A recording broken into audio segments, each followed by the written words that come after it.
Good bad अगली film तीन अवस्थाओं को दिखाती है। गुड मतलब अच्छाई, बैड मतलब बुराई और अगली निर्दयी सच्चाई।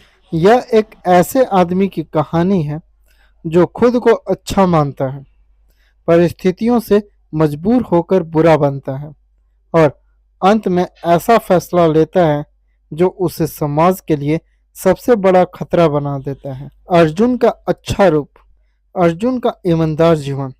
अर्जुन अजित कुमार चेन्नई का मशहूर क्रिमिनल लॉयर है जो गरीबों और निर्दोष लोगों के लिए लड़ता है। कोर्ट में अर्जुन की एक केस की जीत दिखाई देती है जिसमें वह एक निर्दोष ड्राइवर को जेल जाने से बचाता है और भ्रष्ट पुलिस अफसर को एक्सपोज करता है। वह भ्रष्टाचार और माफिया से घृणा करता है और हमेशा सच्चाई की राह पर चलता है। अर्जुन और मिथिला का खुशहाल जीवन। अर्जुन की पत्नी मिथिला एक खोजी पत्रकार है और भ्रष्ट नेताओं और माफिया के राज खोलने के लिए जानी जाती है। दोनों का एक प्यारा सा बेटा आरव है जो अभी स्कूल में पढ़ता है। मिथिला को एक बड़ा स्कूप, सबसे बड़ी खबर हाथ लगता है। चेन्नई का सबसे खतरनाक माफिया डॉन देवराज अरुण विजय कई बड़ी नेताओं के साथ मिलकर भ्रष्टाचार कर रहा है। मिथिला को धमकी मिलती है। मिथिला को एक अनजान नंबर से कॉल आता है, अगर तुमने अपने अखबार में यह रिपोर्ट छापी तो तुम्हारा परिवार जिंदा नहीं रहेगा।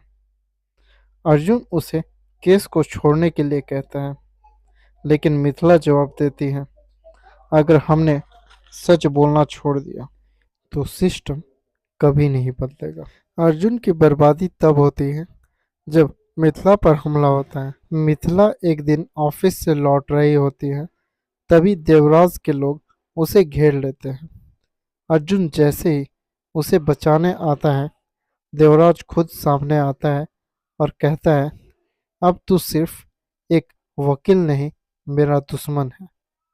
मिथिला को गोली मार दी जाती है और अर्जुन के सामने ही उसकी मौत हो जाती है। अर्जुन का बेटा किडनैप हो जाता है। अर्जुन का बेटा आरव भी गायब हो जाता है।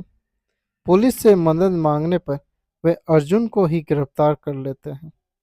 देवराज के लोगों ने उसे फंसाने के लिए सारे सबूत पहले ही तैयार कर रखे थे।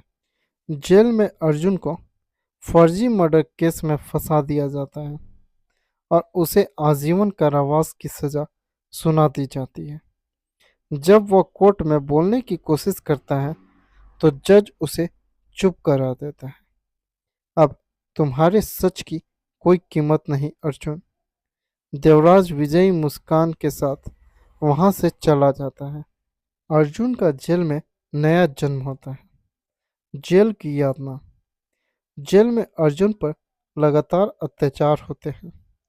उसे पीटा जाता है, खाना नहीं दिया जाता और बाकी कैदियों द्वारा अपमानित किया जाता है।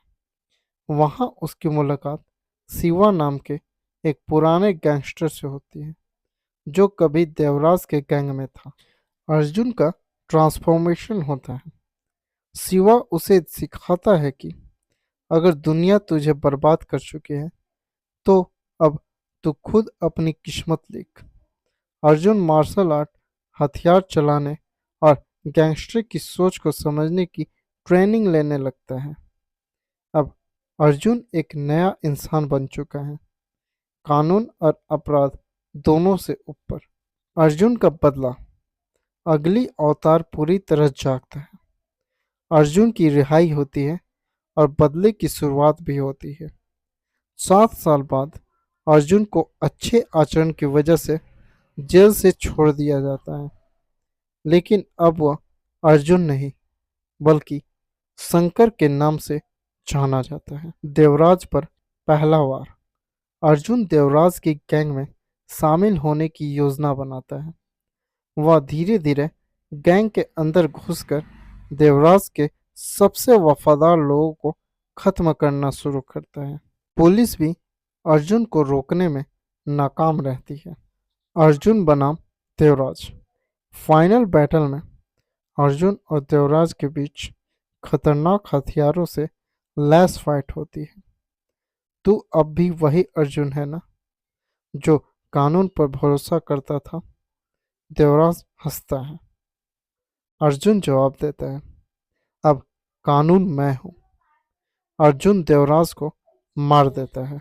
अर्जुन हीरो है या विलन? अर्जुन की पहचान का नया मोड़। चेन्नई में अब कोई माफिया डॉन नहीं बचा, लेकिन एक नया डॉन जन्म ले चुका है, शंकर, यानी अर्जुन। अर्जुन खुद को शीशे में देखते हैं और कहते हैं, अब मैं अच्छा नहीं, बुरा नहीं, सिर्फ बदसूरत हूँ। क्या अर्जुन अब भी न्याय के लिए लड़ रहा है, या वह खुद नया देवराज बन गया है? क्या वह अपने बेटे आरव को वापस ला पाएगा? क्या अर्जुन को रोकने के लिए कोई नया दुश्मन आएगा? इस सवाल का जवाब आपको फिल्म देखने के बाद खुद ढूंढना होगा। गुड बैड अगली का टीजर आउट। घिसे पीटे सालों पुराने साउथ मसाले से भरी है फिल्म 5 पॉइंट में समझे। अजीत कुमार की गुड बैड अगली का टीजर आउट हुआ है। यहाँ जानिए कि इस टीजर को देखकर निराशा क्यों हाथ लग रही है। साथ ही जानिए कि क्यों साउथ फिल्म मेकर्स को ये तरीका बदलना चाहिए। अजीत कुमार की much awaited film good bad अगली का टीजर आउट हो चुका है। फिल्म में साउथ एक्टर अजीत कुमार और त्रिशा कृष्णन लीड रोल में दिखने वाले हैं। टीजर देखकर आपको साफ अंदाजा लग जाएगा कि फिल्म में आपको शायद ही कुछ नया देखने को मिले।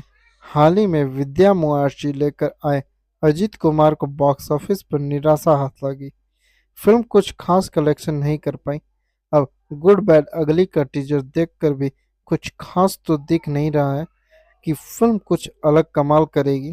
खैर, ये बात फ्यूचर पर छोड़ते हैं कि फिल्म लोगों को कितनी पसंद आएगी। सबसे पहले नज़र डालते हैं इसके टीजर पर, फिर जानेंगे कि आखिर क्यों ये टीजर निराश कर रहा है। टीजर देखकर पता चल रहा है कि फिल्म में अजीत कुमार किसी गैंगस्टर जैसे रोल में है। करीब 1.5 मिनट के टीजर में हर सीन में अजीत कुमार ही दिख रहे हैं। कभी वो डायलॉग बाजी करते, तो कभी किसी के दांत तोड़ते और कभी गोलियों की बौछार करते हुए दिख रहे हैं। टीजर देखकर न तो आप कहानी का अंदाजा लगा पाएंगे, ना ही यह जान पाएंगे कि फिल्म किस बारे में है। हालांकि ये आइडिया जरूर लग जाएगा कि फिल्म हीरोइज्म में बेस्ड है, जहां एक ही बंदा पूरी फिल्म में सैकड़ों हजारों को कभी एक्शन से तो कभी अपने एटीट्यूड से मारता दिखेगा।